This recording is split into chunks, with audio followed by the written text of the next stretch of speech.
Hi, this is Nolan from Benchmark, and in today's video I'm going to be showing you how to store a GNSS point in Juniper's Uinta. So what I've done is I've connected up to my Nano 2 receiver, and I'll just link to the video in the top right corner on how to do that, but you can see that I've got this blue dot representing my position. And what I'm going to do is I'm going to hit the orange plus button in the bottom right corner. That's going to open up my store options, and I'm going to select my point record type here. You can see I can give the point a name. I'm going to leave it as point 2 or a description. In this case, I'm going to say this is our office. I know, very original. I can also add a picture or attachment to this point. I'm going to hit launch camera here. That's going to allow me to take a picture. And if I just drag over my camera app here, you can see there I am just under our sign in our office here. I'm going to take the picture.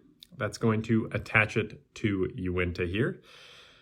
And if I scroll down, you can see my location right now is set to a position 34 seconds ago. So what I'm going to do is I'm going to click update to get the most recent position. My date and time is set to the current date and time as of the filming of this video. So I'm going to leave that as is. If I can hit next here, it will actually automatically scroll me down through my fields. And do keep in mind, if you've created a custom point field, it will appear in this section. Obviously, since I'm using just the basic template, it's just got the basic options inside of it. But what I'm going to do is, you can see here, if I hit that next button, I get the date and time that I can edit, but I'm going to hit save in the top right corner, and you can see there is now a point icon right above my position.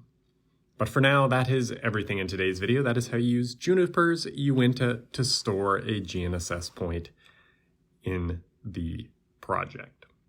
And if you have a moment, I would please ask you to hit the subscribe button down below. It really does help us out and helps me keep making these videos. And if you have any questions about anything you've seen in today's video, or any questions about anything you've seen on our YouTube channel, please give us a call at 1-888-286-3204 or visit us on the web at bench-mark.ca.